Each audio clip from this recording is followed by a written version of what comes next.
بسم الله الرحمن الرحيم نحمده ونصلي على رسوله الكريم أما بعد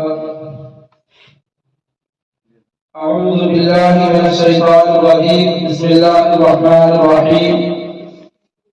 ذلك الكتاب لا ريب فيه هدى للمتقين صدق الله العظيم حضرات علماء کرام و مہمانان اعزام اور عزیز طلبہ، اللہ رب العزت کا بہت فضل و کرم ہے اور اس کا احسان عظیم ہے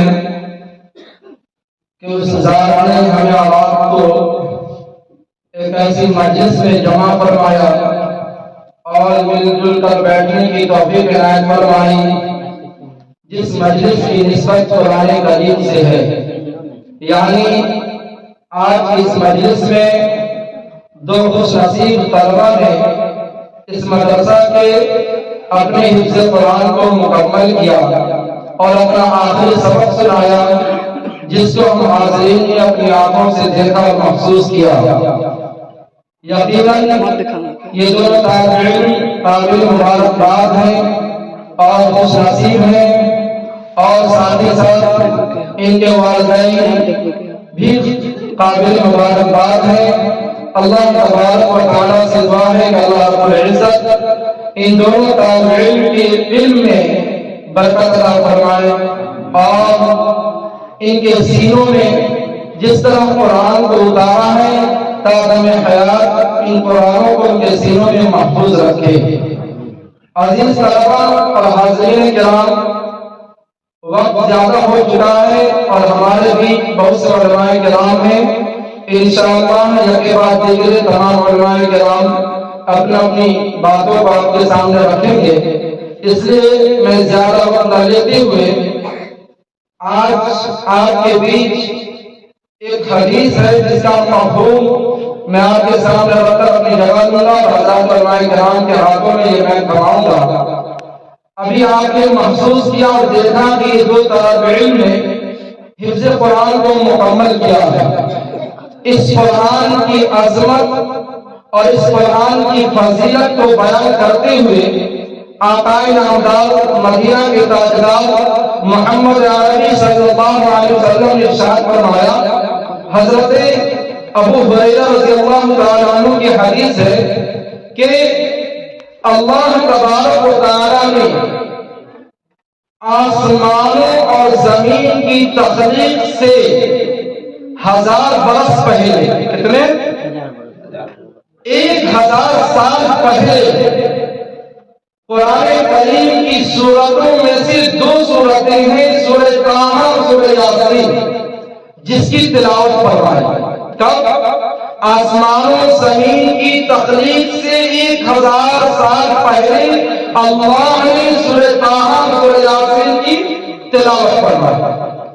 تو فرشتوں نے جب اس آیت قرآنیہ کو سنا تو وہ مچل گئے اور جھومنے لگے اور برجستہ ان کی زبانوں سے دعائیہ کلمات ادا ہونے لگے۔ انہی دعائیہ کلمات کو نقل کرتے ہوئے حضرت نبی کریم صلی اللہ علیہ وسلم نے ارشاد فرمایا کہ فرشتوں نے جب آیت قرآنیہ کو سنا تو انہوں نے پہلی جو دعا دی ہے وہ دعا یہ ہے کہ وَطُوبَى لِأُمَّةٍ يَنزِلُ هَذَا عَلَيْهَا، کہ خوشخبری ہو، بشارت ہو، کامیابی و کامرانی ہو اس قوم کے لیے، اس طبقے کے لیے، اس امت کے لیے جس کی ہدایت کے واسطے اس کلام الہی کو نازل کیا جائے گا۔ یہ پہلی دعا ہے۔ دوسری دعا تھی وَطُوبَى لِأَجْوَافٍ تَحْمِلُ هَذَا، اور خوشخبری ہو، بشارت ہو ان سینوں کے لیے، ان قلوب کے لیے جو سینے اللہ کی کلام کو اپنے سینوں کے اندر محفوظ کرنے والے۔ اور تیسری دعا تھی وَطُوبَى لِأَلْسِنَةٍ تَتَكَلَّمُ بِهَذَا، اور خوشخبری ہو، بشارت ہو ان زبانوں کے لیے جو زبانیں اللہ کے کلام کی تلاوت کرنے والے ہیں۔ اب غور کیجیے، یہ 3 دعائیں ہیں جو فرشتے کر رہے ہیں، کس کے لیے؟ میرا اور آپ کے لیے۔ یہ قرآن جو ہم تک پہنچا ہے، یہ قرآن جسے اللہ نے اپنے پیارے حبیب جناب محمد رسول اللہ صلی اللہ علیہ وسلم پر نازل کیا، وہ قرآن حضرات صحابہ کرام کے ذریعے اور تابعین کے ذریعے وہ قرآن ہم تک پہنچا۔ اور آج اس قرآن کی تلاوت کرتے ہیں، آج ہم اس قرآن کو حفظ کرتے ہیں، تو وہ قرآن کی تلاوت ہماری زبانوں سے جاری ہے، وہ قرآن کو حفظ کر کے اپنے سینوں میں محفوظ کرتے ہیں، جمع کرتے ہیں۔ اس کے لیے آج سے کئی ہزار سال پہلے، بلکہ زمین و آسمان کی تخلیق سے 1000 سال پہلے جب اللہ نے سورہ طٰہٰ سورہ یاسین کی تلاوت کی تو اس وقت فرشتوں نے دعا کی۔ غور کیجیے، وہ مبارک زبانیں، وہ پاکیزہ زبانیں کس لائق ہے؟ حقیقت یہ ہے کہ وہ مبارک زبانیں، وہ پاکیزہ زبانیں جو قرآن کی تلاوت کر رہے ہیں، وہ تو بوسہ دیے جانے کے لائق نہیں، چومے جانے کے لائق ہے۔ چونکہ سچائی ہے عزیز طلبا کہ ہماری ان گنہگار زبانوں میں یہ صلاحیت نہیں ہے کہ ہم اللہ کے کلام کا حق ادا کر سکیں، لیکن ہاں